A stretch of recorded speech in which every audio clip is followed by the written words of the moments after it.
Boys and girls, ladies and germs, welcome back to the Firefighters Podcast. Hope you're doing well, hope you're staying safe, hope you've been kicking ass and taking names. Today we are delving into the world of rope rescue. Rope rescue is a skill set used across multiple emergency services and often involves the use of static nylon ropes, anchoring and belaying devices, friction repel devices to utilise mechanical advantage for hauling amongst many other systems. Using this specialised equipment allows us to reach victims and safely recover them. Today my guest is Clive, who is a fountain of knowledge in this area. Listener be advised, I have got a sore throat at the moment. If I sound a little bit weird, it's because I am a little bit weird, but I've also got a sore throat today. So with that minor health defect addressed, let's crack on with the show.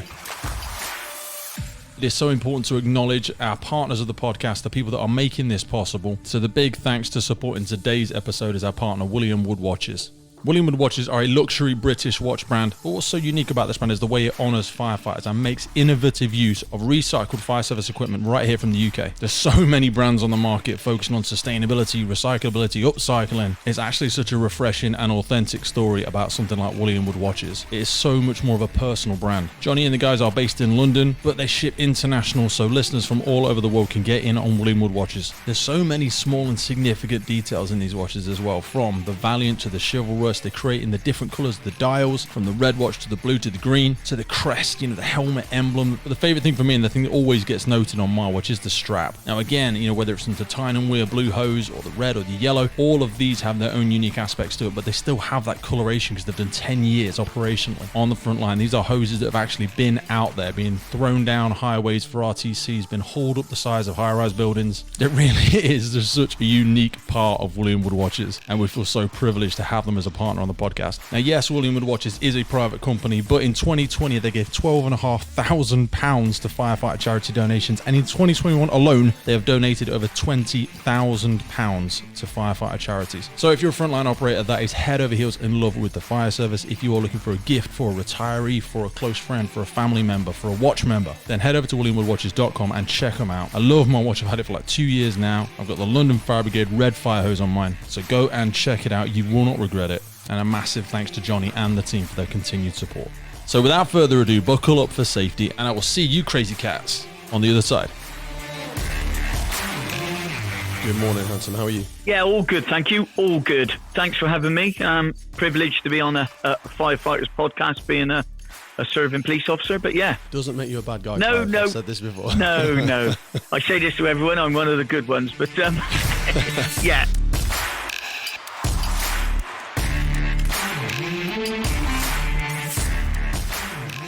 I think most people, when we spoke about rope rescue in the past, which is a subject we're going to sort of be discussing today, a lot of them naturally seem to fall towards, and this may just be a cultural bias from where I come from, people fall towards, they hear rescue, and I don't know, they hear other emergency services, they hear mountain rescue, they hear fire service. But for people unfamiliar, give us a quick whistle-stop tour of where you exist within our emergency services sector and how long you've been doing it. Sure, okay then, Pete.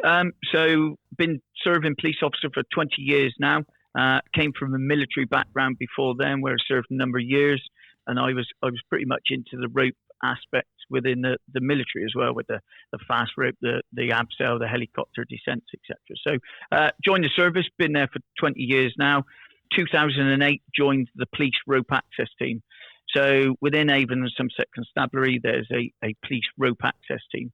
So predominantly is for searching buildings at height and different options and seizing evidential, but it has progressed over the last few years, as you said, to where we are now with Jessup principals with the other emergency services. Went up through the supervisor rank to instructor, been an instructor, went off and got my certifications with one of the top rope rescue companies within the UK, where again, I've just come back and honed my skills on that. But I also, for my sins, as they say, volunteer on the mountain rescue team. So Wow. Avon and Somerset Search and Rescue team, one of the technical rope rescue leads on that team as well, with a small team of individuals. So if I'm not dangling on ropes during police time, as they say, You're it's a about weekend. as fully immersed as it's possible to get by the sounds of it. Now, you said you first started in your military aspect. Now, that would make more sense for perhaps for me or the conventional listener that we hear from, that military, is it a base level skill that you learn when you talk about fast roping from helicopters and stuff like that? Is that something all standard military personnel learn and then you can choose to evolve it from there? Or what exposure did you have to the training there?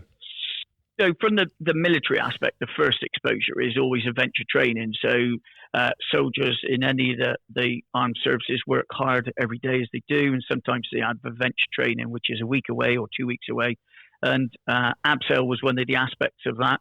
Specialist units, so recon units, they would do a lot of rope work, but you're not being derogatory, but your average soldier that's in a tank or somewhere, they perhaps wouldn't do any more than adventure training. But your other infantry units would do specialist assets, and you've got the Royal Marines, their Arctic warfare unit as well, that do a lot of rope work. I always think it's one of those skill sets that, just speaking solely from a firefighter now, because people always think firefighter, they used to think breathing apparatus, that was the most exciting thing. For me, it wasn't until I did my basic rope stuff, but then when I did my lace course, I found it really, really exciting. I really enjoyed it. And I almost feel like it's more dangerous. And I'll be interested to hear from listeners when they say about this. But breathing apparatus, yeah, you're going into a building on fire, okay. But you're largely in control of your own safety still. Whereas I feel with rope, the aspect of teamwork is all the more crucial because you rely on somebody most of the time. I mean, I imagine you perhaps work independently at sometimes, but you really are placing your entire life in somebody else's hands when you're setting and choosing anchors and you have an operator or a top man or whatever it may be, whatever the correct terminology is. I always find it's one of the most dangerous things that we do. Do you see that from a police perspective? It is, yeah, I do. So when we rock up to a job alongside the other emergency services, the rope teams there, and we see them operating as a team, it is very easy to be what I will call complacent.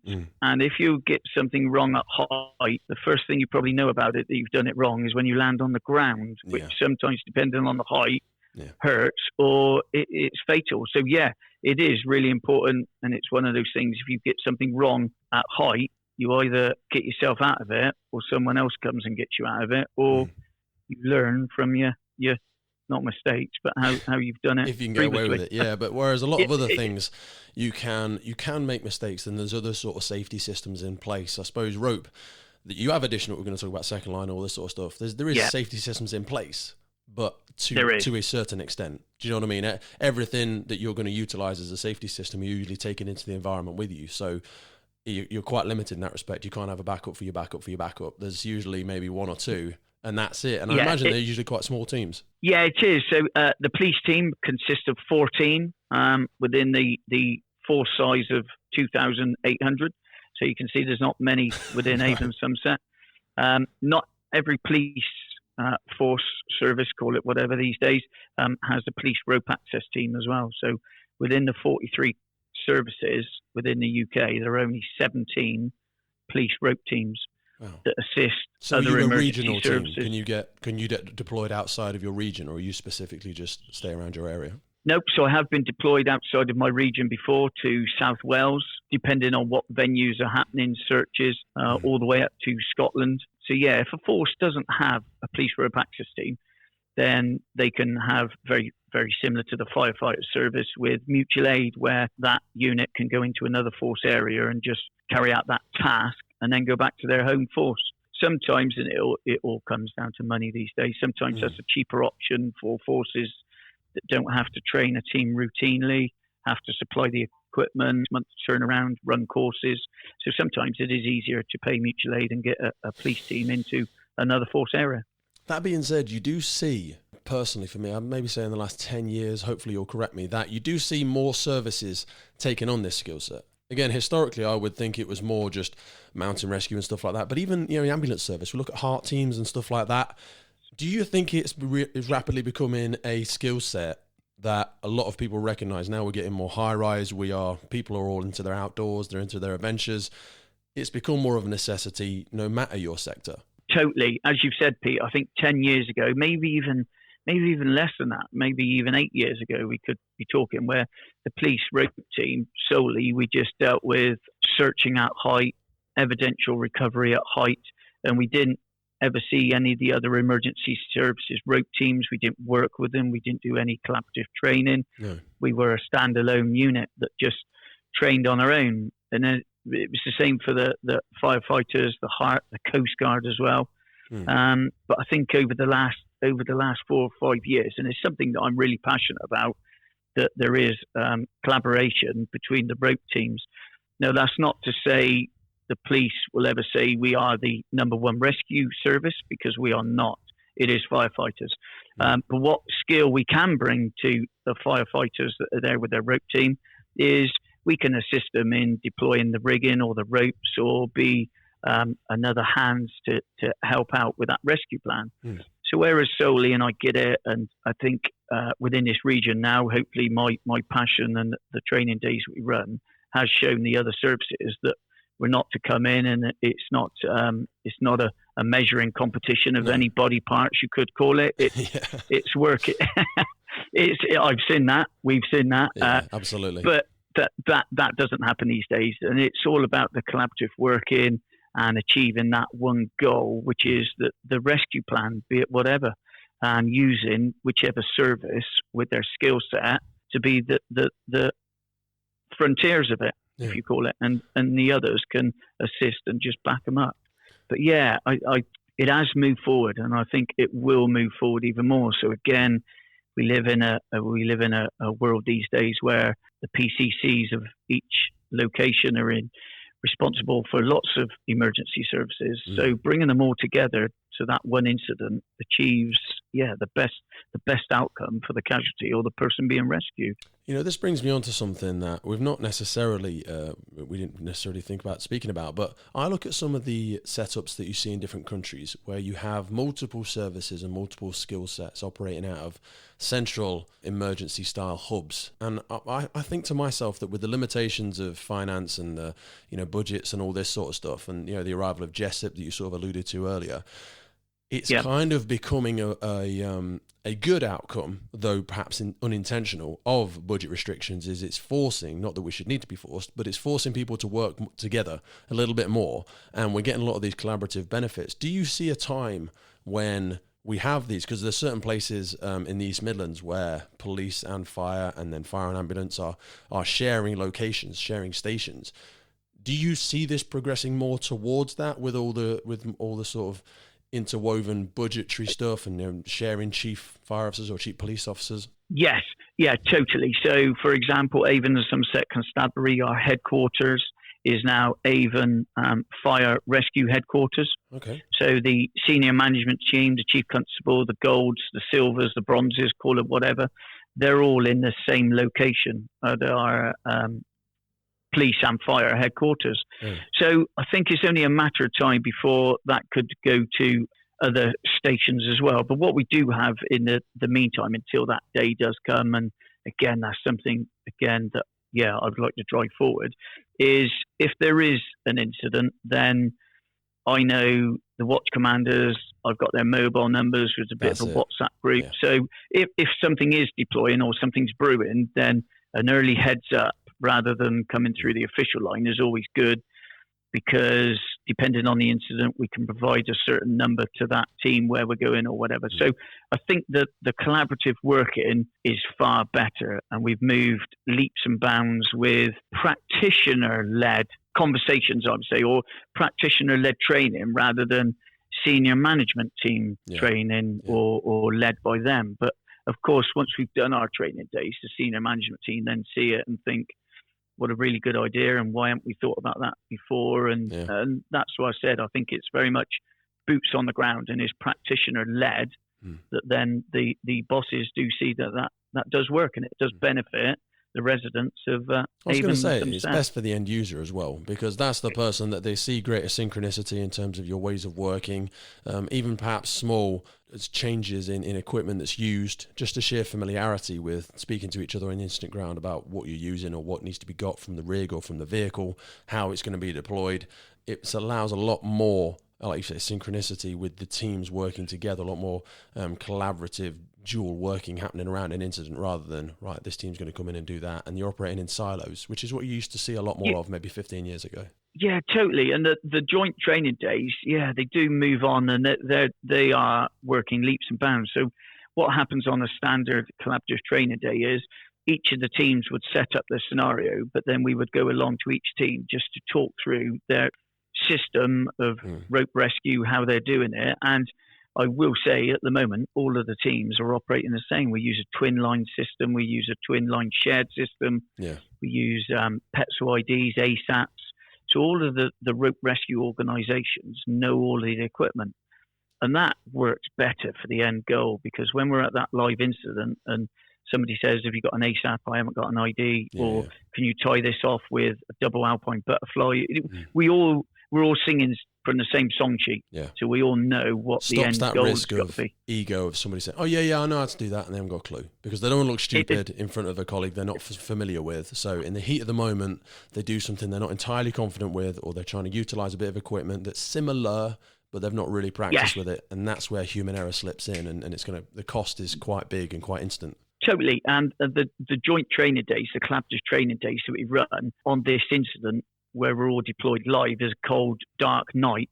Nobody has seen anyone else. Nobody's seen them tie a knot correctly or whatever. So the joint training days, build professional working relationships, and we can see how each other team operate, and we get confidence in how they operate, so that we don't then start checking knots or have you tied this off properly, or we get confidence in each other. Another, not an issue, but an anomaly within Avon and Somerset Constabulary here is we have two firefighter services. So we have Avon Fire Rescue and we have Devon Somerset Fire Rescue. Oh, so So even different political more. views, different passions, different motivations, perhaps sometimes. Yeah, sometimes, and I would have said again 8 years ago, but again we've had Avon Fire, we've had Devon Fire. The joint training day we ran recently in May, we had the three firefighter services there. We had Hampshire come down and observe as well. So Hampshire Fire Service come down. So, and again, I've said that we're all using a twin line system, twin shared, backups, main line, coloured ropes. The anchors are the same that we choose, etc. Apart from we the police, we don't have a big red thing to hang off of with ropes or anything, so we have to choose natural anchors. But what better than to put bushy on the end of a rope on the fire tender? It is working, and it's good. Now, echoing back to sort of the basics of it, for anybody unfamiliar who's never sort of, we've relieved the head a little bit there, what are the different levels of rope rescue that you might see? So working at height, the definition is anything that is at height where the person could fall, pick up an injury above ground or below ground. So the definition has changed over the last few years. It is now classed as any height. So that can be something as simple as standing on a chair where you fall off and injure yourself, or working on a 100-foot crane, wherever. So working at height predominantly only really uses work restraint. So that's work restraint. That's to stop the person falling off the edge of the building or falling off the chair if it's at height. So work restraint, being like a fixed line with a specified length, obviously designed that you can approach an edge, even if it's below ground, so say a pit or a cliff or just like an embankment that you may slip down.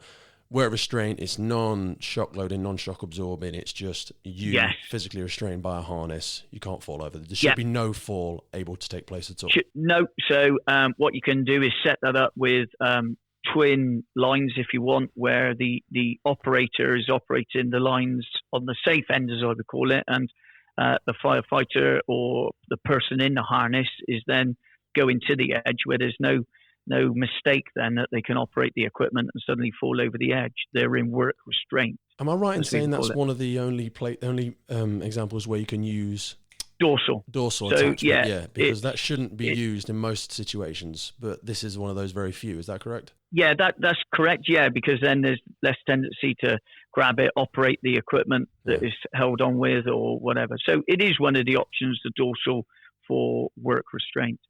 So there's work restraint, and then there's rope access. So rope access, I would call it, is, and again, not derogatory, but your Mark 1 window cleaner that cleans a skyrise building. They're over the other side of the building. They're on twin lines. They're on a safety line. They're on a live line, as we would call it, and they're cleaning the windows.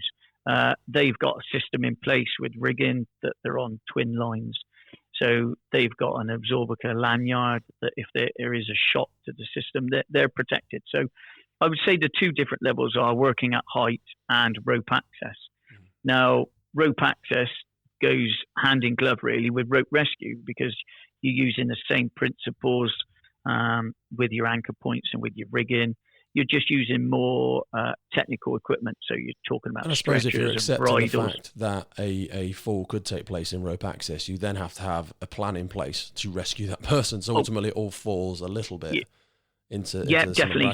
So on any working at height, on any rope access, rope rescue, the supervisor, the person in charge should have a rescue plan. Everybody should know that rescue plan before boots leave the ground, as I would call it, so that everybody knows what happens in a rescue. That's up for the supervisor to make that decision, choose that option.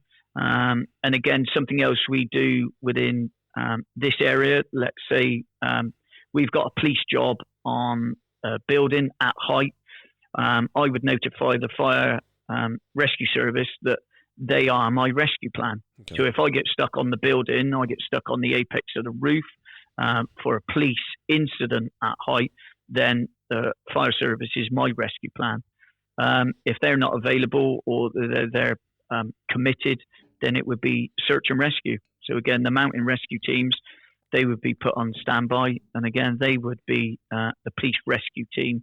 So we always have a rescue plan. You're never going to live that down, so you don't want that happening.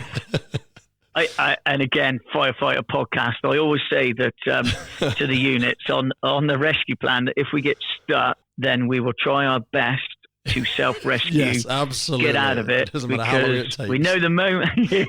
We know the moment that the firefighters turn up, they'll get some ropes out, and then the cameras will come out, and that will go on social media. Long before that, when the tip sheet comes off the printer, it would be like, "Oh God, you know what? I told them not to go there. They haven't got a clue what they're doing. These bloody police. I'll tell you what, let's go and say it is like if you alluded to there, banter is good as well, and it's healthy. We work with them, and it's the training. And again, I've never heard their rescue plan, but it probably does involve the police rope team. It just means more and more of us, I think. We start calling everybody and saying, "Oh God, just come and get out of this, for God's sake." So take me back to our window cleaner analogy, because you said something there about a fall arrest. So accepting that a fall potentially could take place. Could I ask you about sort of fall factors and how much shock people will absorb? Because some people look and they think, "Oh, falling off a chair, really, Clive, is that, is that some?" The fall factor involved in some of these is quite significant, isn't it? And you haven't got to fall far to do it. It is. So the thing with fall factors is as you've said, it is the shock. So it is actually when the body stops, be it held by a lanyard or be it by the rope system or whatever. It's the actual shock of the body, and all the organs inside the body start moving around. And depending on your fall factor, it can have different severity of injuries to the body and fatal. So we always try to get across to the teams, or whenever we're training, or anybody that's in working at height, that they choose the highest anchor possible, because then that reduces the risk of a fall on a fall arrest system.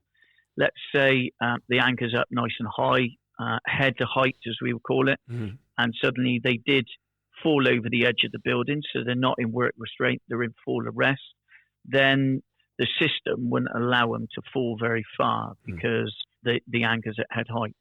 If you move that anchor to waist or even ground level, by the time the individual's fallen over the side, you're looking at your fall factor of 1 to 2. Any more than a fall factor 2, so that's where the individual would fall that height once from the building if it was a ground anchor. Then they would fall that distance over the side of the building, and then their lanyard would start to deploy then. So an average 120, 130 kilogram person, if they were to fall factor 2, which is the worst case scenario, they would probably deploy their lanyard, which can be a 2-meter lanyard, 6.75 meters in length. Jesus. So you can see how the lanyard will deploy and slow them down, but you can still fall quite a distance. And you've still got to stop at some point. And you got to stop at some point, and the lanyards, the energy absorbing lanyards, are introduced to slow down that descent. So when they deploy, they do slow down that person over the side of the building. Don't get me wrong, touch wood, I've never experienced, but it probably would still smart. Oh, and as I said, anything more than a 2 is you're looking at could be fatal injuries even. Could be life-changing. That's always been the PowerPoint when you start looking at first rope access course I went on. You've got the degloving of various parts of the body of certainly men's genitals at times. So the really upsetting photographs. These 4 factors of 1 and 2s is, as I would call it or explain it, a clean fall over the side of a building. Let's say now you hit a satellite dish going over the side. That's going to go places where the sun don't shine and different things. So it will start to work. You know what you remind me of when you say that is I used to work for a factory, and I remember when we went up on the roof once to collect something that was being stored there, shouldn't have been stored there, and around the edge of the roof they had like a track where people would come and inspect the roof, because I said to one of the emergency teams there, I said, what's the steel thing for it? Just like somebody's going to trip over it if they're going near the edge. No, they said that's for inspections. And then when I did a lifeline is what they call it. But it was at ground level. And I remember, I thought when I did my first rope access, it took my mind back, and I thought, that's going to be a hell of a dramatic fall if you go over the edge and you're hooked on at ground level. And did any regulations ever change? Because I've never been back to the site since. But I'm not 100% sure, and again, couldn't don't quote me. If the flat roof is the flat roof and there's no other lifeline that can be placed at height, then the ground is where it's situated. All the operative needs to be aware of is, like you've alluded to, if you were to fall, this is going to hurt today, rather than it's not going to hurt. So lifeline's still on the ground are sufficient, but you just need to be more aware as an operative that what the risks are involved and your fall factors increase. So as an operative, when you're ascending to an area of gathering evidence, carrying out a rescue, whatever it may be, we spoke a little bit around 2-line operating when you're perhaps being lowered into an incident. But when you're moving up a building or moving up something off various anchor points, how is that fall factor managed? Because you hook on somewhere and immediately you're climbing straight past it. So so again, if you're in full arrest and we're climbing up a ladder or the side of a rated building, then again, we just try and keep our anchor points really as high as possible. And as you've said, we don't go past them on the ladder, because then you're just increasing your fall factor again on that. If it was a twin line rope system and we needed to go up it, again, we use ASSARs, which have got an energy absorbing lanyard built into those as well. So the things with rescue is, rope rescue is one of those elements that you try and keep it as simple as possible, because you can throw lots of fancy knots into it and equipment and bridles and stretchers and everything. If you keep it as simple as you can with the task, you reduce the risk of something failing or something not working correctly or whatever. So if it was a rescue, rather than us as operators operating our own lines with a stretcher to go down and retrieve the person or the body or whatever it is, we would have a lot of the working elements of it on the top of the cliff or the building. So then the operator with the stretcher has got one less thing to worry about, apart from just retrieving the person or the body. So we try and work to that role, and that works quite a lot. And again, that's what all the rope rescue teams do. If it's me going over the edge, just looking for a mobile phone or helping someone, then I'm quite happy operating my own equipment. But if it's something more complex and it turns into a couple more hands on deck are going to be needed for the incident rescue or protester removal, then we always have the working end at what we call the safe zone, which is either at the top of the building or it can be at the bottom of the cliff if the ropes are redirected. Now, we've referenced a lot this twin line system. Can you just expand on that a little bit, as in certain colour schemes, and is it nationally recognised? There's an obvious reason for having two, but do they serve different purposes? So red and black is your usual one, or you can have red and white. They're just colours that can be easily identified. So usually your bright colour, your red within the police team is our safety, and our plain white or our black line is then our live working line. So the whole ethos between a twin line shared system is that both of those lines are under the same tension. So if one of the lines failed, it reduces the shock load on the other line. Whereas if one of the lines were slacker than the other one, let's say, and the tight one failed, then the slack one is going to shock load more, because obviously it's a slack system. So we always try and operate a twin line, twin tension rope system, so that then it just reduces any shock load on any of the systems. In terms of positioning on harnesses, is there a variance for particular lines for that specific one? Because I know we do have in certain services. Yep. So we've already mentioned the dorsal, something like that. Whenever we're operating now in this environment, the dorsal is not a preferred attachment point.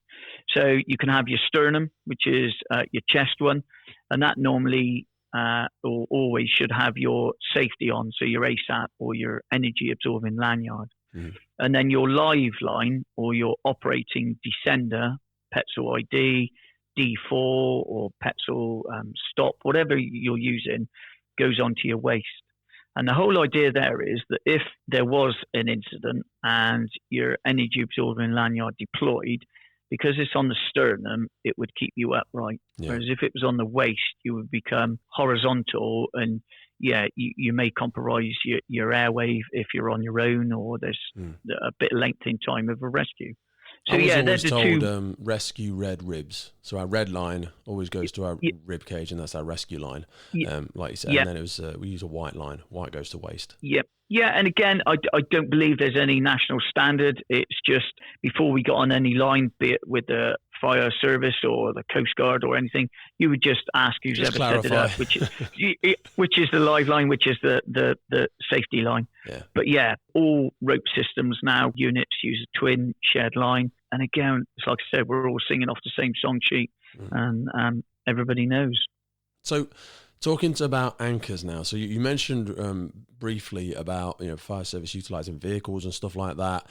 You can go to a lot of training facilities, and there will be tested, registered anchors, sign-offs, and all that sort of stuff. But deploying on an incident, in an emergency, you kind of get what you're given. You have to utilise environmental features to be able to try and make an anchor.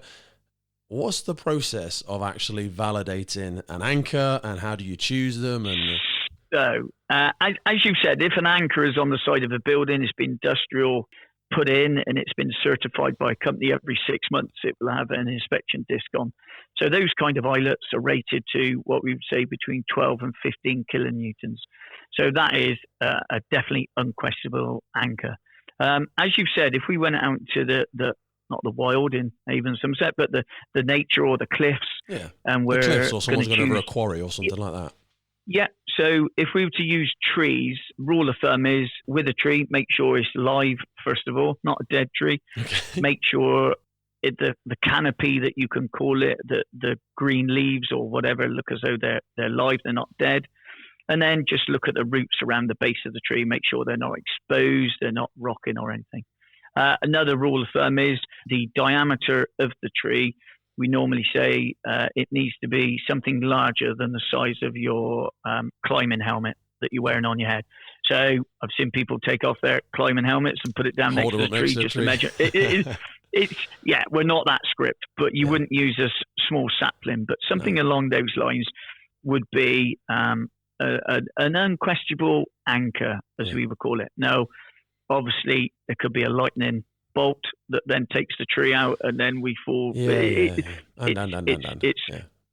And we digress. Yeah, but trees we would use. So that's our rule of thumb of trees. And again, we can use a series of trees. If there's 3 or 4 trees, we can use it within some kind of rigging system called a spider's web, which we're then going to incorporate every tree into the anchor point. So we're not just relying on one lone tree. We're going to use the other 4 or 5 trees, just so that our unquestionably sound anchor becomes... Is that where we're running the line around the back of them, pulling through each loop, and either doing a figure eight there, or a big fat knot that wraps up in the middle, and then going off all of them? Yes. Yeah, and as you've said, you've got your experience there. You know what you're talking about. It's just we make sure that each of those lines, each independent line back to the tree, is tight. Yeah. So it's a shared system. Again, there's no slack in it. And again, a big fat knot, and then whatever you decide then, from a rigging plate to your descenders, is your live line going over the edge, as I would call it. We also use ground stakes. So let's say we went to a cliff edge and there was no trees, or the trees were really far back. They always make me a little bit nervous. Rope. Ground anchors do. So yes, the thing with ground anchors is predominantly says what it does on the tin, goes into the ground. Now, if you went to a beach and you put a ground anchor into the beach, you'd probably pull it out the beach. Yeah. So ground anchors are only as good as the ground that they go in. So if we were to put a ground anchor in and you could still pull it about, we probably wouldn't choose that system. We'd have to choose something else with further back attachment points or vehicle. But ground anchors, are used in a series of stakes. The stakes are tethered back. And again, we would use more than a series of 3. We would use 3 or 4 sets, and again, into a spider's web configuration. But ground anchors, quite rightly so, are things to worry about, because we don't know what's under the ground. No. We don't know. It's our probably a tree, Mark 1 tree is our preferred option. Ground anchors are probably our plan B. I always think that with road traffic collisions, people do is trees don't move. Trees tend not to move. They're pretty bulletproof most of the time. If there's green on the tree, it's not going to move.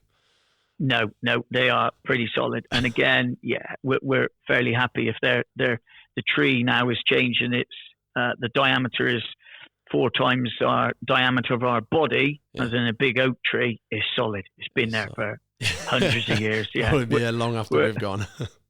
Bushy's not going to pull that over the edge or whatever. So you spoke briefly about using vehicles there. Now, I've seen in different variations. Some people feel awfully nervous about it. Some people put in additional sort of fail restraints in place. There's certain things they might do to the vehicle. What's your sort of recognised practice, you think, when using a vehicle as an anchor? So lots of different training providers, all different thoughts on vehicles. The biggest thing about the vehicles, as we've already remarked on as well, is what kind of ground is a vehicle on. Yeah. If it's on a muddy ground that could be pulled over the edge, then that's probably not your best bit of vehicle. And again, like you said, you've got different attachment points to a vehicle. Normally, the biggest, strongest thing on the vehicle, if it's not been rated for any attachment points, is usually the axles.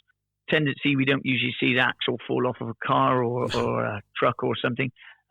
We can use axles, but again, we use protected anchors that it's not going to be on a hot exhaust pipe or grease is going to then deteriorate the sling or something like that. Wheels, we can choose wheels, and again, jury's out on wheels really, because some company or training providers say don't put it on a wheel, or if you do, put it on an alloy that it goes around the tire as well, because you're less likely to pull the tire off of a wheel than around the spoke of an alloy, which could break. But again, wheels are usually pretty solid because the car is on it or the vehicle is on it.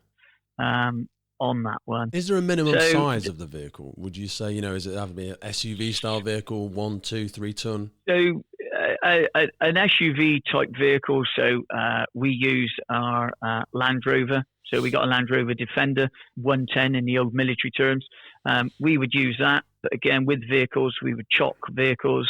We would turn them slightly off angle. Yeah. So again, if it did, somebody would have the keys out of the ignition. So something really as simple as that. That's the one, yeah. We always used to take keys, we take keys out of the ignition and we put steering wheel, seatbelt through the steering wheel. Just to give you that moment where you get in and go, what the hell's that? So, just enough to interrupt your pattern. That is a really good tip. So the cheap option to that is every vehicle has got a seatbelt. If you went to a training provider, they usually can sell you a steering wheel cover for X amount of money that's got high color on it, and it says do not start up or do not turn. But your Mark 1 seatbelt through the steering wheel is, you'll save your purse string holders a bit of money there. Yeah, and you're immediately going to think, why? And hopefully that's enough for you to just step back from the vehicle and go, oh, it's a bloody line running off the end of that. Yeah. Another option we've seen, again, within the rope teams that operate here is somebody is responsible for that anchor points. So somebody is safety of that anchor point. Yeah. Somebody is safety then of the working edge. So you've got elements. You've got elements of safety. You don't want to get that. Yeah, it's not the exciting job I would call it. Volunteering for that. I always want to go over the edge. It is important. Yeah, of course you do. Everybody likes to be over the edge. Yeah, everybody wants to be in the press or the social media shot. Of course they do. Now, essential pieces of equipment. You've frazzled my brain with several pieces there, and we've said before how historically perhaps services, obviously buy their own kit, and there's lots of variations in the commercial versus private versus public sectors of the rope world. I'm from my limited interpretation, things have become a little bit more aligned. People are using fairly similar kit nationwide. What are some of the equipment we'd find in a standard sort of rope rescue team's bag? So a side rope, which is normally there in different lengths and colours, is your descenders. So a descender, as we talked about, is how the operative can get over the side of the building, or we can lower the operative over the side. So descenders are a biggie one. They range from a Petzl ID, which is what most units use, to D4s, which is another ISC company. And again, they all rely on friction. So I only recently started using Petzls. I think in my service we always went with Quadras, which I felt were a little bit more jarry sometimes. Yes, so Avon Fire here have just changed, or they're about to change, to Petzl. So again, because of the collaborative training, they can see the benefits of the ID. It is everybody, so from Coast Guard to police to the units, everybody I know uses Petzl IDs, and I'm not a selling person for Petzl, but they are the main. They are the main biggest. They are the main biggest provider out there. Yeah. The only difference is within ASSAR, so Avon Sunset Search and Rescue, we have D4s, which again are a friction device. Work very similar, if not the same method as an ID, but they do have IDs available for operatives to use as well. Okay. So they're our main ones. Descending devices, rope grabs. So again, we've moved on leaps and bounds within the rope world, where a rope grab used to be what we would call a prusik loop. So a prusik loop is a smaller diameter bit of cord in different lengths, 1.5 meters, 3 meters, that are wrapped around a rope in a configuration, prusik, whatever you decide, that grabs the rope. Nowadays, we're back to Petzl. Petzl do a rope grab called a rescue sender, which you load and you can put onto the rope. And again, it grabs the rope in the same configuration. It's not a tooth device, so it's a cam device. So anything tooth device, hand jammer or a chest crawl that's got a tooth on that bites into the rope to allow us to grab it, if we were to use that in certain rescue situations, sometimes that can tear the outer sheath of the rope. Eventually, it's going to degrade the rope, isn't it? Eventually, it will. Yeah, if you were to put a tooth device and shock load it, you will you'll have a catastrophic fail possibly on that rope. So rope grabs have moved on leaps and bounds. So for people, and I know because I want us to try and get as wide as possible on that. We've said about the how a prusik goes together, but ultimately it gives the ability for when we're raising or when we're rescuing somebody, for another person either in a 3-to-1 system or some form of mechanical advantage, or even just multiple persons assisting. It allows them to do as it sounds on the tin, grab the rope and pull it, but with a mechanical advantage. Yeah, so a rope grab, a prusik, a rescue sender that we've all explained is, in a nutshell, somebody's Mark 1 hand holding onto the rope and just pulling it. Yeah. But if we were to build the systems, as you said, mechanical advantage, where we're increasing the output from the input that we put in the rope system there, then our Mark 1 hand is going to slip eventually because we're not going to be able to be strong enough to hold it. So these kind of devices, the prusik and the rescue sender, do grab the rope more that if we're increasing our mechanical advantage. So if we had tug of war, 100 kilograms one side of the rope, 100 kilograms the other side, you've got to pull on a 1-to-1. But if we start increasing pulleys into the system and rope grabs, we can quite quickly build up our mechanical advantage almost at a dangerous level where we could start then incorporating or compromising our anchors, because we're building a system that's past our rope capability. I often think that when I hear people talking about, because I'm more than happy to do a 3 or a 5 to 1, but I even think a 5 to 1, let alone above that, people start talking about, and I'm like, when am I ever going to need to lift something like that? My question is, what are you pulling? Yeah, so, what on earth are we going to be doing? And what kind of anchor am I going to... I don't think I could pick an anchor that's good. What am I lifting? A fire engine? Do you know what I mean? What's going on here? I'm lifting a person, surely. A small mini. So maximum, you're probably lifting, you could be lifting 2 people, you could be lifting 3 people. So 3 people, you could be looking at, I don't know, 360 kilograms total. But with your mechanical advantage, it's quite easily, as you said, to build your 5 to 1 systems to start to move it or to start damaging the system that you've put on. So again, as we've said about rescue, you try and keep it as simple as you can with minimum people on. And if that job needs one person in the stretcher plus another operative to stay on the stretcher, then if you were to send another operative over, they would be on their own independent system where they can operate their own ropes. They're not part of the hauling.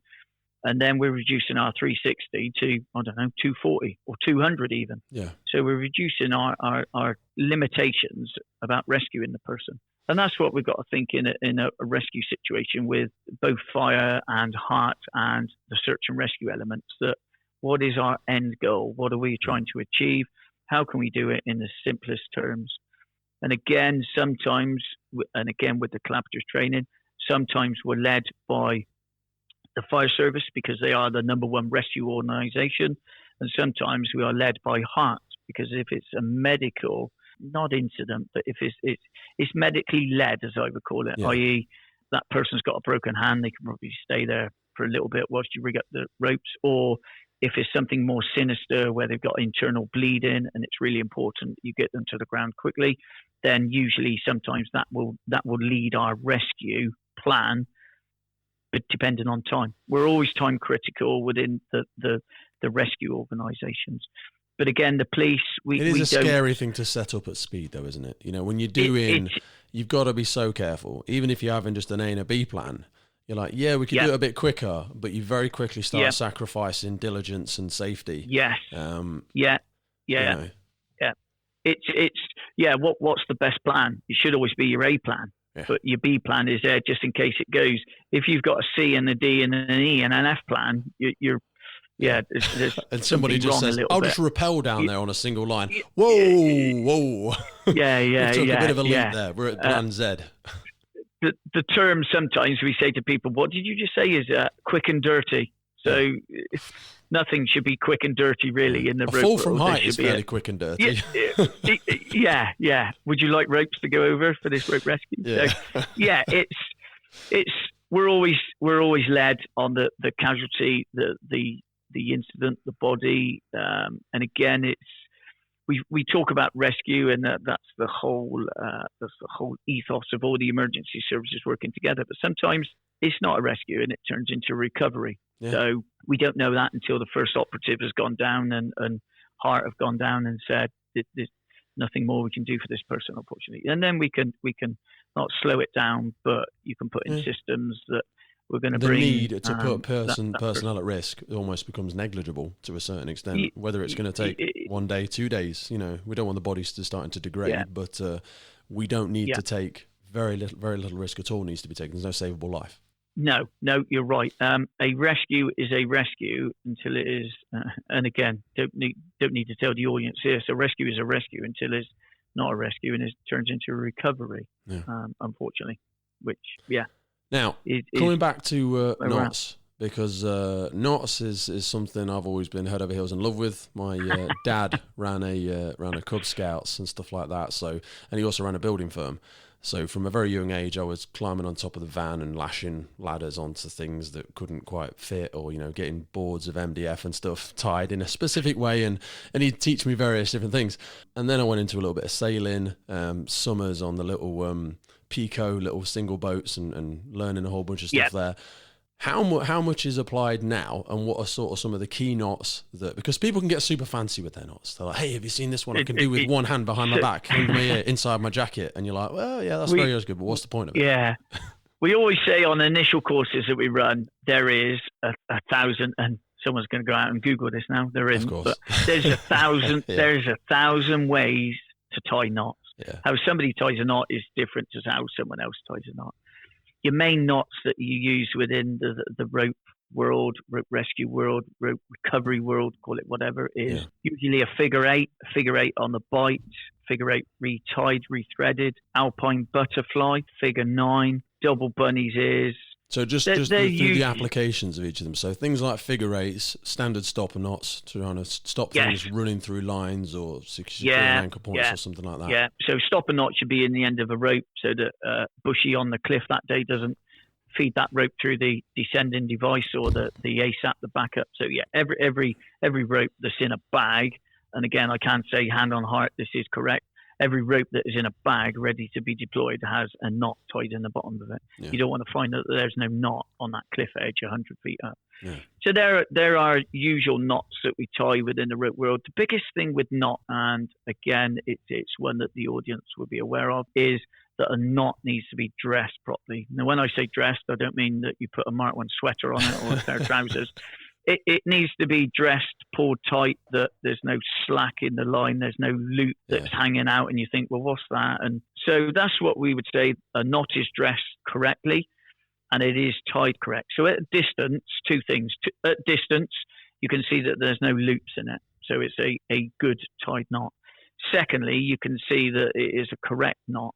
So from a distance, you'll be able to quickly identify that knot is tied correct.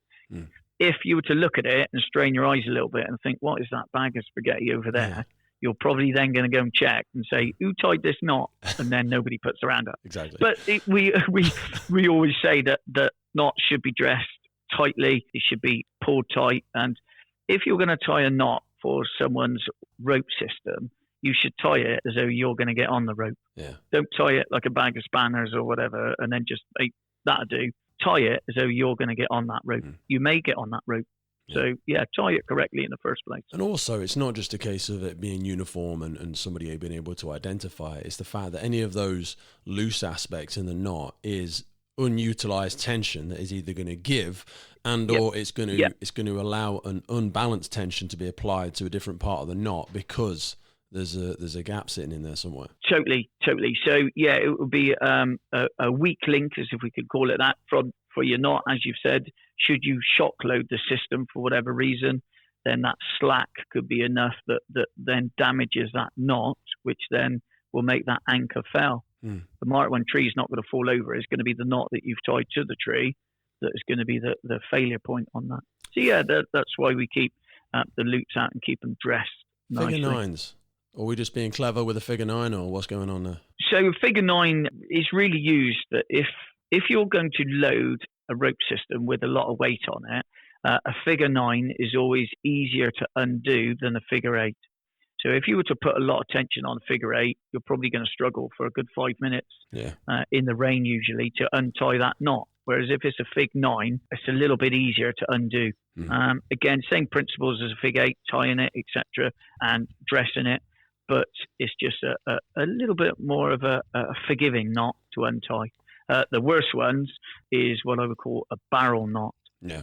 So a barrel knot can be hard tied into a rigging plate or onto a carabiner.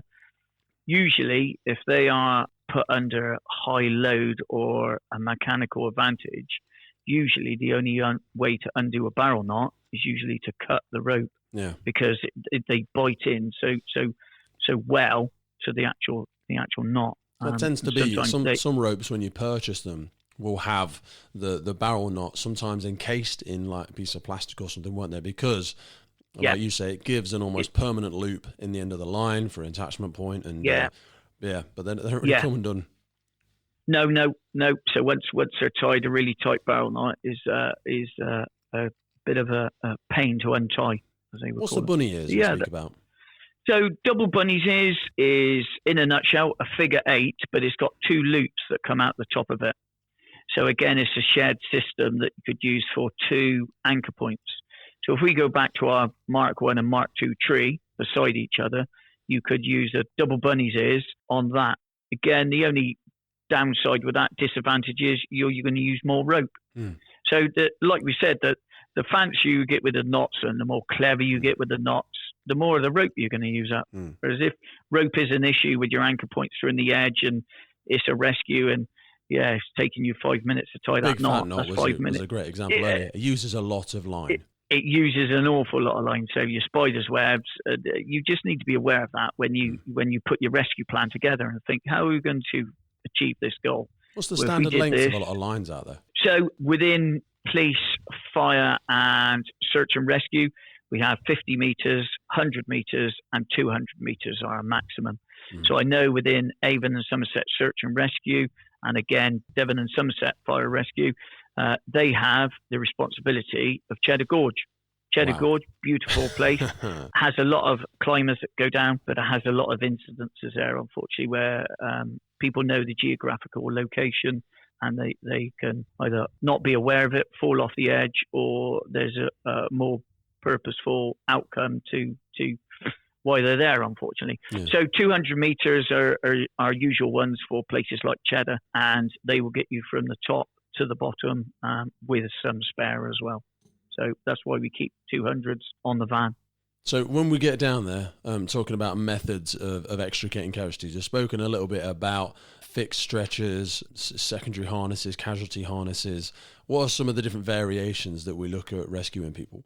So again, within the rescue, the first operative that goes down, firefighter, police, search and rescue, heart, normally not on their own, maybe two of them, they decide what is best medically for the person casualty. So it could be a basket stretcher. So we use a Titan stretcher. And again, all the rope teams use the similar equipment. And again, that's because we all know it. We've seen the other teams operate with it. We all sing from the same song sheet.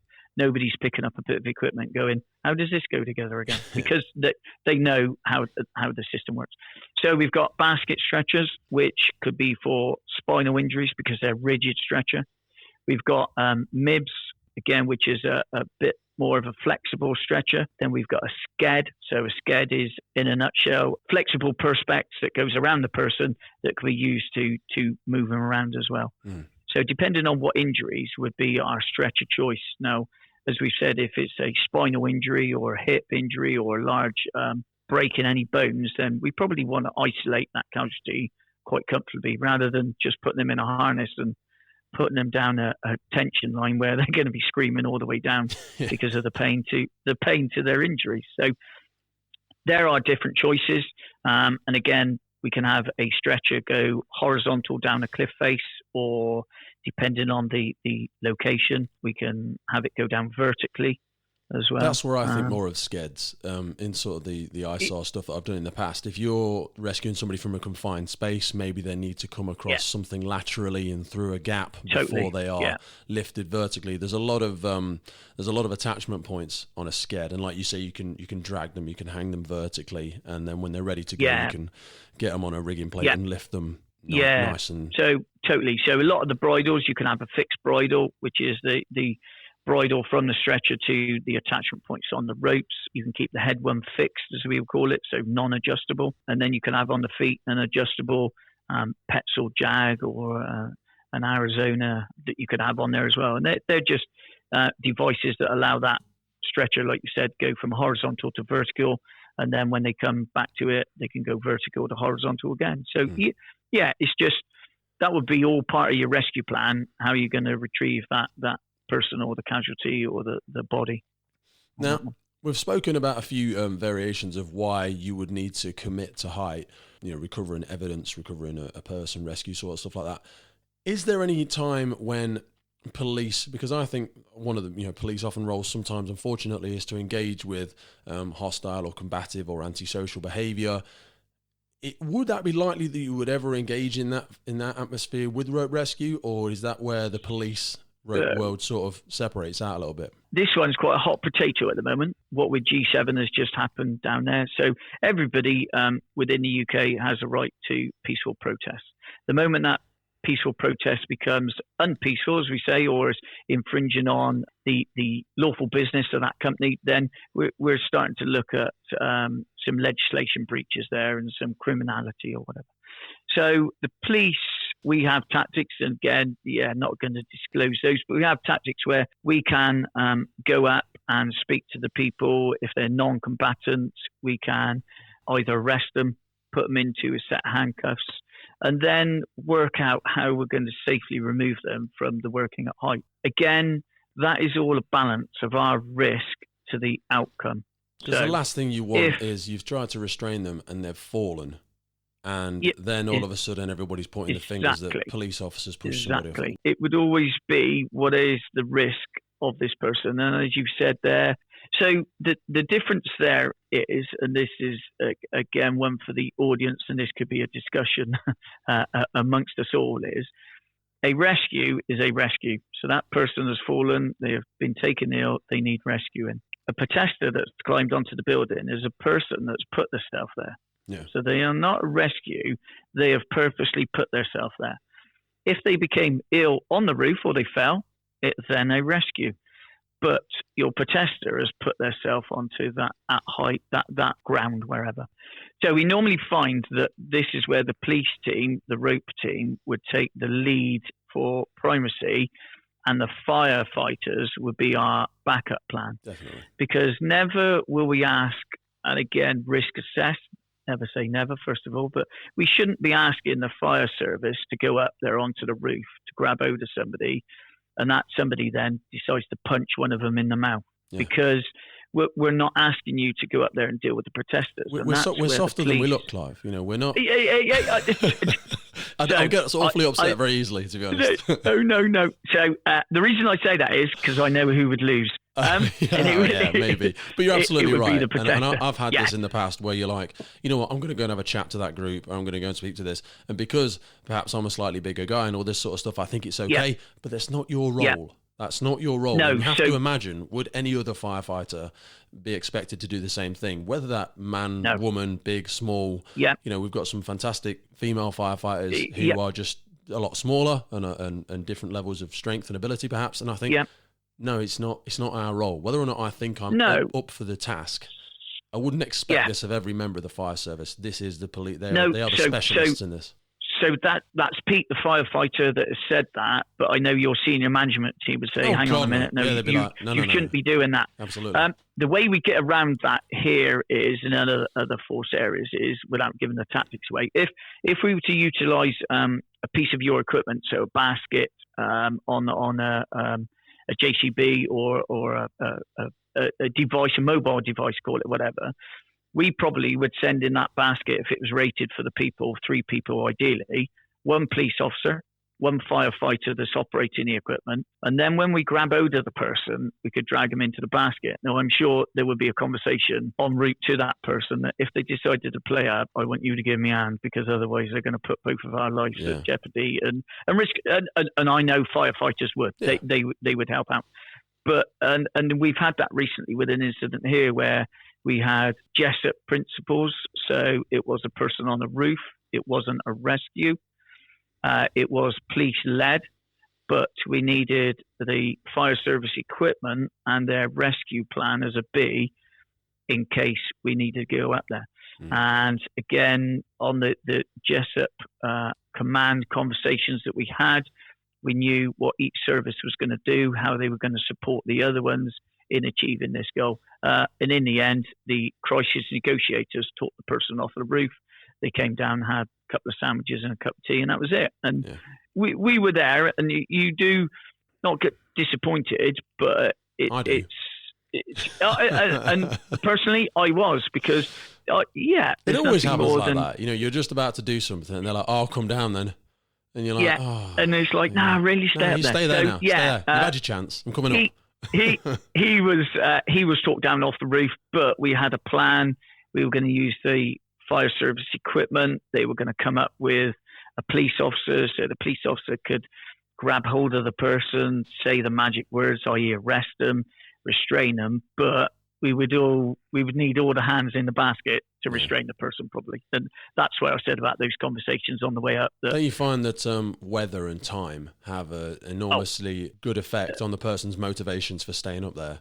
You know, massively. I regularly think when you're at ground level and you thought it's a bit cold and it's a bit rainy, and they're 45 meters up, it is blowing a gale up there. It's freezing, and they're holding on to steel or they're holding on to a roof. You're like, give them another hour. They're not going to want to. It'll be a rescue by then, or they'll come down of their own volition. Yeah, and sometimes we have a stern conversation with our crisis negotiators. So crisis negotiators turn up at an incident, especially trained officers that can talk to people and try and strike up a balance. Sometimes they want to give them extra clothing or a blanket or a hot cup of tea or a sandwich or whatever. And we're like, well, no, because then they're going to stay up there. They're going to enjoy the view. They're going to enjoy the weather or whatever. If you don't give them anything, they may come down quicker. Yeah. So, can I have a tent on the roof? No, you can't have a tent on the roof. So sometimes that's a little bit of butting heads, shall we say? Yeah. Because their goal is different to our goal. And we just need to strike up a balance there on that one.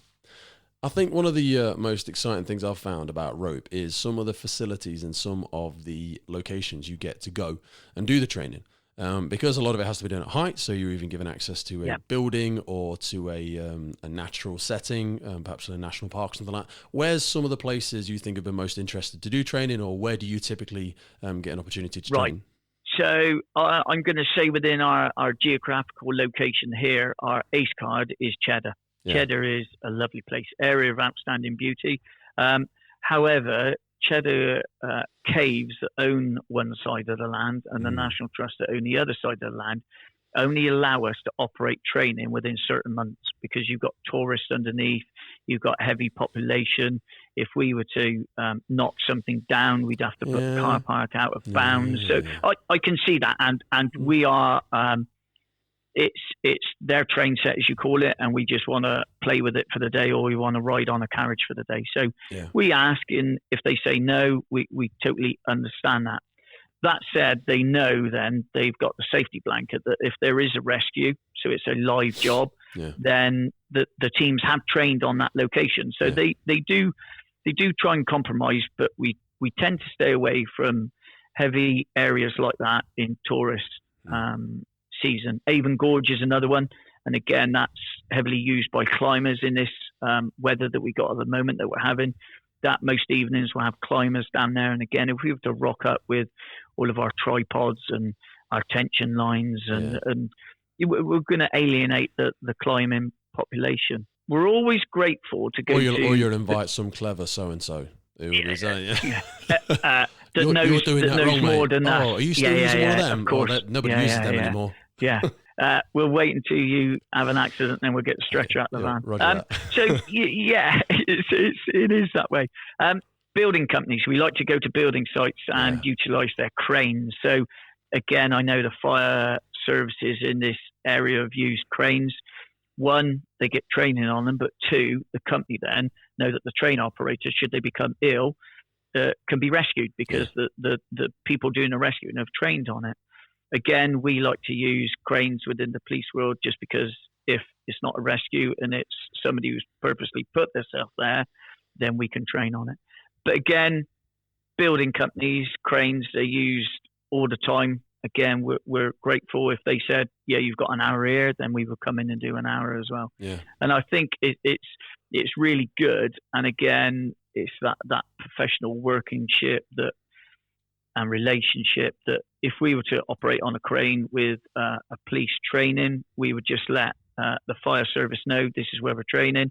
Do you want to come join us? Come along if you want to, and come and join us. Or at least if I push the button and say Bushy stuck, they know that where we're training on the day. So it's and we said back at the beginning of the podcast, we've moved on leaps and bounds within the last 8-10 years with that joint working relationship, rather than measuring competitions that may have been in previous times. Now, as somebody that's been doing it for all the way back from 2008, certainly with the police aspect of it, what are some of the naughty habits? You do a lot of courses, you're an instructor. what are some of the things that are some of the more common mistakes that even experienced operators do, and that no matter your experience, you think people perhaps could do with just remaining a little bit more conscious of? Arguing with the instructor on the assessment day. Yes. Never goes well, does it? We're always correct. So it would be the simple things like carabiners not done up, make sure the screw gate is orientated down.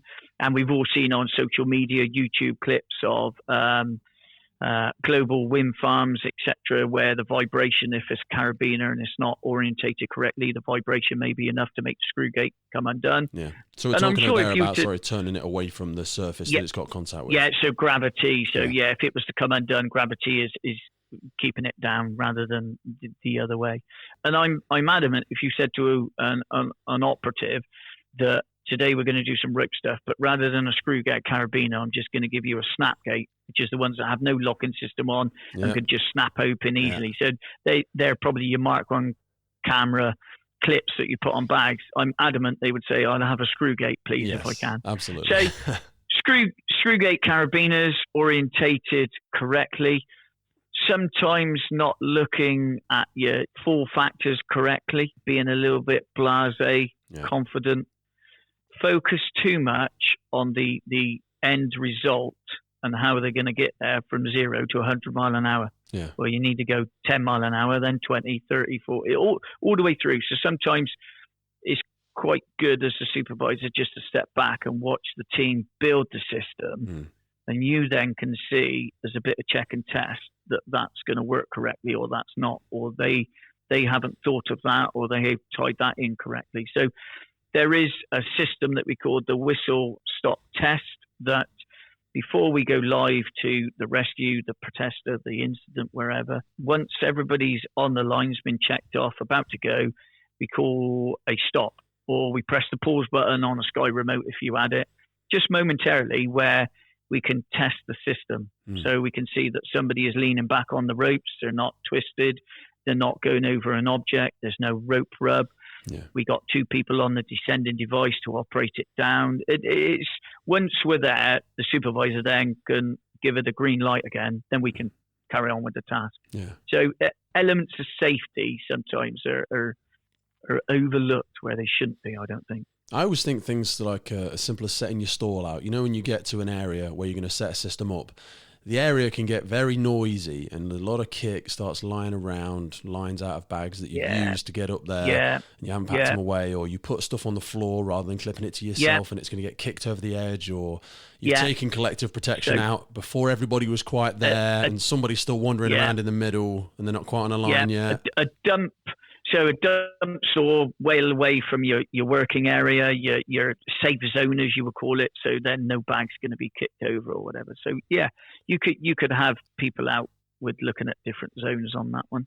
Yeah. Now, Clive, as a sort of an instructor, you know, you lead in a few different roles, and with safety, I mean, safety is at the forefront of a lot of the stuff we do, but small errors in the work that you do, and certainly the rope world, can have dramatic effects. So from a leadership perspective, needing to communicate these things effectively without alienating the team, what do you think are some of the most important leadership skills in the emergency services? So everybody within that unit probably has got an idea how that rescue should happen. So let's say 14 operatives, all 14 of those have got their idea how they think they should do it.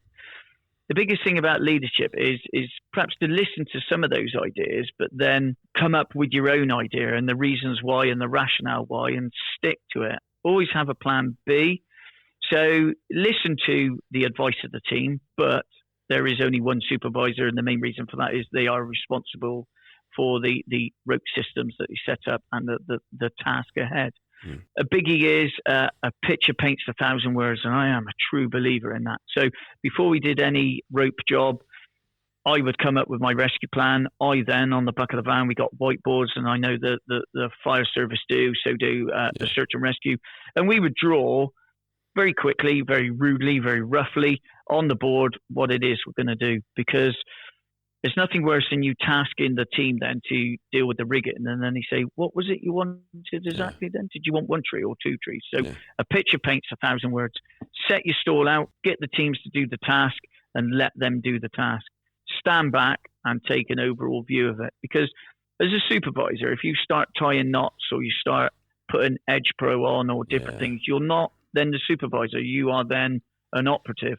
You're not supervising anything. You're taking part in it. And sometimes that's quite hard. We need to sit or stand on our hands and just bite our tongue a little bit. And then when they all come back and say, I've done that, you can say, well, yeah, but I want that moved the other side if you can. Yeah.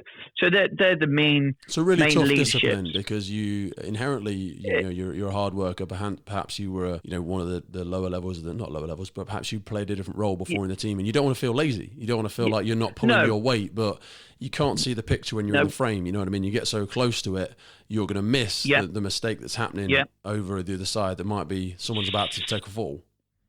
Yeah, so and this is a feather in the cap of the fire service. So where we have seen it, and it is very, very evident, is the emergency services. So fire all work together. They know that there's somebody in charge. They listen to that person and they get on with the task in hand. They're a disciplined service. Sometimes where we struggle a little bit, and we're trying to bring it more in line to where we are now, is with the volunteer service, because firefighters, police officers, heart, other people can be expected to be shouted at times, told to do something, and not to ask the reason why, just to do it. Well, they're a bit sharp, aren't they? Yeah. It's because the supervisors think about different things. Sometimes within the volunteer organisation, we all come together. We've all got our day jobs. Sometimes we're a little bit wary of offending people, not offending them or swearing at them or anything like that, but giving them tasks. Whereas we see the fire service and the other emergency services more disciplined than our voluntary people. It's getting better. We are getting there.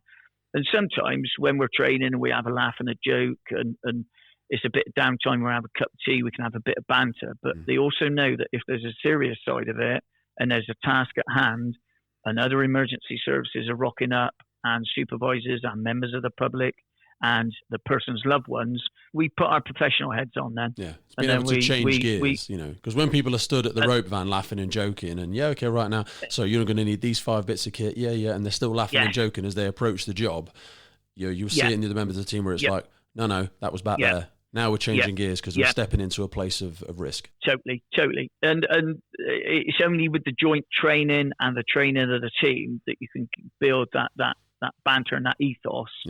Is when to switch that professional head on from the word go, as they say, with leadership. Proudest moment in the job?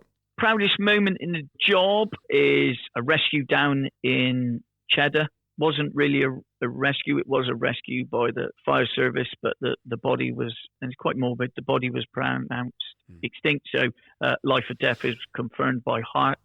We then had to retrieve the body down, and on the roadside was the friends and family of the young 15-year-old that will stay with me for my service, young 15-year-old that we retrieved down to the roadside. And we were just really, really not aware, but it was somebody's loved one. And whereas we've just said about the laugh and the joke, you had to be a professional head on. We brought it down. The body then went away with the ambulance service, etc., to the hospital. And then when we went round the back of the van, there was like handshakes, and then that was a good job. And all of those things were away from. And that was quite a proud moment to be part of that, to bring that young lad down. Respectfully, and it was professionally. You got it done, controlled, no shouting, no screaming. It was done well. Brought down with the respect, put away, and then you sit around and have your cup of tea, and then you speak to each other, and the not the banter, but the team come back together, and we start to discuss that job and away from friends and family.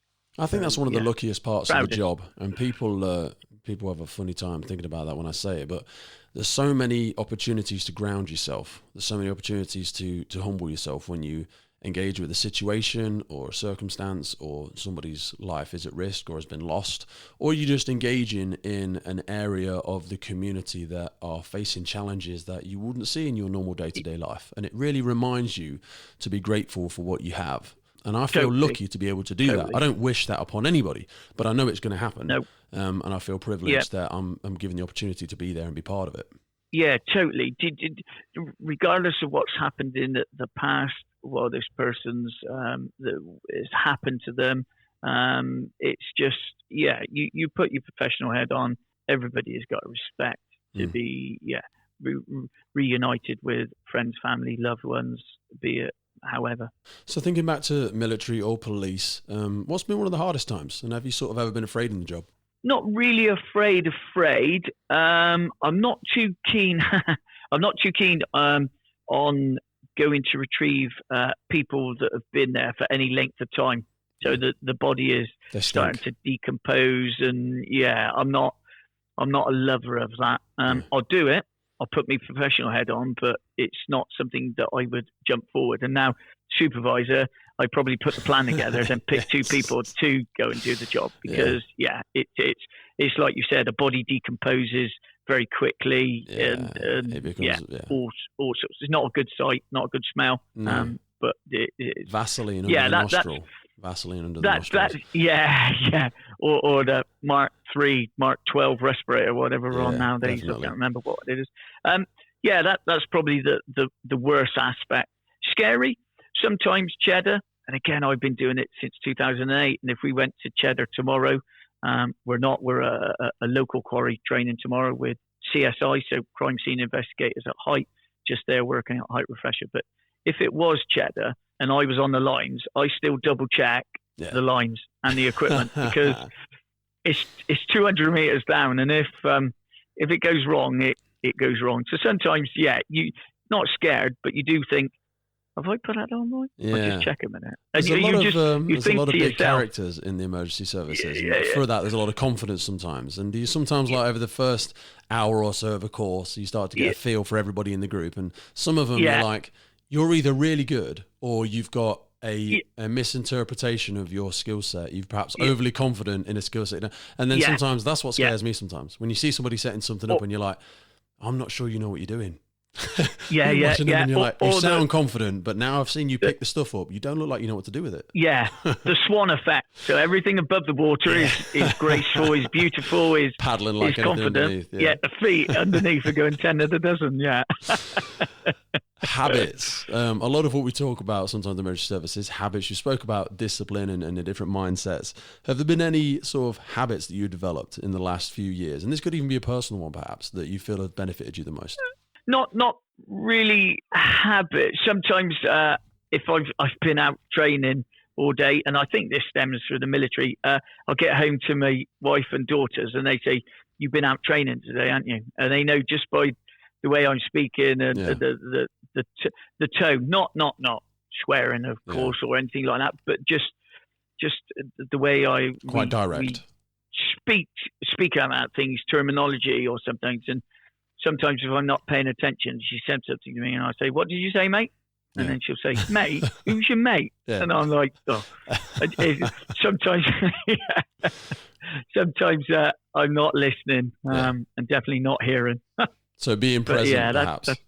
Learning to be present. Being present, yeah. And super important. Always thinking, yes, of course.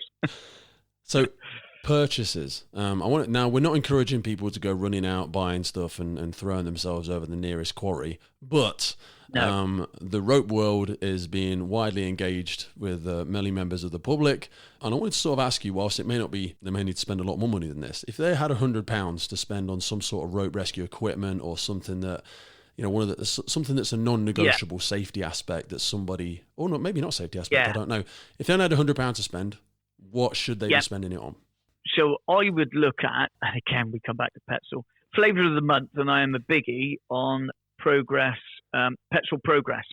So a Petzl Progress, in a nutshell, is an adjustable lanyard. So it can be fixed onto your waist by a Petzl ring, and then you've got a tri-lock carabiner at the other end, and it's just adjustable. So it's very much like the grill-ons that you can use, but it's a far simpler system. Yeah. And they retail for under the £100. They're handy for cow's tails, to do clip into the stretcher, clip onto the rigging plate, clip onto another operative, clip onto a casualty. They would be my go-to thing if I had £100. Trouble is, 14 on the team, that then adds up. Yes, of course. It can get very, very quick. But yeah, very much a non-negotiable. Gives you that. You've not got all the control because you're still fixed in, but it gives you that change of positioning in height, even just to get slightly out of the way or above or below the stretcher or even the operative you're working with. Something is fixed. This is what it says on the tin. Is fixed. You cannot adjust it. You've got to work with it. Whereas something is adjustable. You can move around it. You can move around the stretcher. You can move around the casualty. You can make yourself more comfortable. So anything adjustable in those terms. Even when you're getting yourself, I've found them useful, like in almost work positioning, where you can wrap it round something and fix yourself in. You haven't got to be too close, too far back. And the adjustment in it there, certainly for me as a slightly bigger guy, I don't want to have my face pressed up against something when I'm trying to work. Exactly. If it's fixed, it's fixed. If it's adjustable, you've got the ability to maneuver it around. That's the biggie one on that. So having done now probably 13, 14 years in the police, what advice would you give to somebody entering the police force? So I'm, some would say, fortunate. This is a podcast. People can't see my youth or looks, but I have a son who's recently just joined the police. So he's within his first year of joining the police. So I've got another 4 until I retire. So you clearly don't speak that badly of it, because you've managed to convince him into it. You obviously see some aspects that have served you very well. Yeah, I would say the biggest aspects are treat people how you wish to be treated yourself. So speak to people how you wish to be spoken to. No, that doesn't always work because we enforce the law. We try and, not everybody you're going to deal with is going to be friendly. But be human, speak to people how you wish to be spoken to. Start on the progress ladder. So things have changed over my time. I left the military, put in an application, went for interviews, assessments, no worries. Now it's all PCDA, where they've got to have a degree, they've got to go to university. There's a lot of academic stuff that they just need to, grin and bear it, as I would call it, do what needs to do, and then start the ladder. They're only doing their degree for 3 years. After the 3 years, they can specialise in firearms, rope access, search, CBRN, other avenues. It seems to be an ever-expanding skill set. I think there's a lot more freedom in all of the services now to vary into your skills. And it doesn't necessarily matter if you do or don't want to get promoted. I think even just as a base-level officer or firefighter, you can really get exposed and get into some really exciting teams. Yeah, it is. And again, been police officer for 20 years, never even looked at doing the sergeant's exam or the inspector, didn't float my boat, as they say. I was happy being a PC, full-time trainer, and now full-time trainer that tells sergeants and inspectors how to do things. So you're doing it wrong. Or chief inspectors, So Absolutely. it's something I'm happy where I am. Boots on the ground, base level. Finally, and I know it perhaps seems like a similar kind of question, but we've spoke about treating people how you want to be treated, which I suppose is kind of being a good listener, but characteristics that you think makes a great police officer. Have a little bit of a thick skin, because not everybody you will meet will be your friend. But again, just be open and honest with people. If you start to not lie to people, but tell them things perhaps they don't want to hear, or is not correct, that will trip you up. It's far easier to remember. Try and deal with facts, not your opinion or my opinion or what you or I think it should be, because then we get into some really grey area. Facts. Another biggie one is, if you don't know, say you don't know. Ask somebody that does know. Don't assume and make something up. Ask. That even happens now on sergeant promotion boards, inspectors boards. If they're not aware of something or they don't know, then they ask the next rank up. The only buck that stops that is the chief constable, because he cannot. Well, you could ask the home secretary, but there's always someone you can ask that. What should I be doing? What should I do next? I'm not too sure on this. Ask is the biggie one. Takes an aspect of humility, I suppose, as well, though, to be able to ask. Yeah, and not be afraid of it. Another biggie one that, again, we have got far better on behaviour. So that is our behaviour and welfare. So that's welfare of officers, welfare of firefighters, welfare of heart, welfare of practitioners in any emergency services that we need time out for ourselves. So that's either back with our loved ones, or that's speaking to a team around pre-COVID over a pint in the evening, or a cup of tea at a cafe, or not be afraid to ask for help. And it's the old thing is it's okay to say, I'm not okay. Yeah. So that's a biggie at the moment. And that's being driven, I think, in all the emergency services and the military as well. Yeah. I do believe they're taking it on. We're only human. We are only human, brother. And I think it's our strongest asset, but also something we need to always remain aware of. We have limitations and we do need to unplug sometimes. Of course, yeah. Even our bucket that we carry around with us can be overfull and fill up very quickly. Sometimes it's got to be emptied. We're only human. Clive, I think that was amazing, mate. Thank you so much for taking time out of your busy day. I know you've got a hectic day today. I know you're out on training again tomorrow. So taking the time out today is greatly appreciated to give us sort of a greater insight rather than me just guessing and again, my best interpretation. Really going to the source, going to the knowledge and asking the questions. I think it's been a huge benefit for the listeners. So thank you for your time, my man. Yeah, Pete, big thanks to you and hopefully to all the listeners. And again, any questions, come back to Pete, not me. But yeah, it has been good. Thank you for having me. Honoured. Take care of yourself, brother. Thank you. Bye-bye, my man. Cheers, mate. Bye-bye.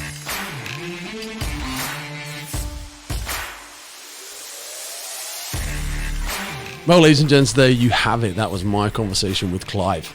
Such a really nice guy. Some serious experience. And it was interesting for me, obviously, as an operational firefighter, to understand how there's so many similarities, in the heart teams, in the police teams, how we utilize rope rescue, rope access, safe working at height, in so many different aspects of the emergency services now.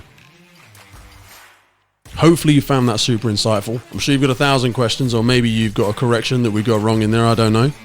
Everybody's an expert, or everybody knows an expert, but for me, my expert is definitely Clive. He's my go-to guy, and I feel lucky and privileged that he chose to come on today and give us a greater insight into what is an incredibly valuable skill set that our emergency services has. So big thanks to Clive, and of course, as always, the biggest thanks goes to you, the listener. Yes, you, taking time out of your busy life. Maybe you're sitting in the garden right now, maybe you're in the gym, maybe you're out on a walk, maybe you're just heading to bed, maybe you're driving. Wherever you are, you have chosen to give some of your attention to listening to this episode today. Hopefully it's been a valuable investment. Hopefully you'll have a few thoughts as you walk away from this. I don't know, maybe you'll get inspired and you'll go into the emergency services and try and pursue a career in rope. Go dangling off buildings with the best of them. We are on such a hot streak right now. We've got some amazing guests coming up and some more heroes of our community. So until next time, stay happy, stay healthy, stay hungry, and I will see you real soon right here on the Firefighters Podcast.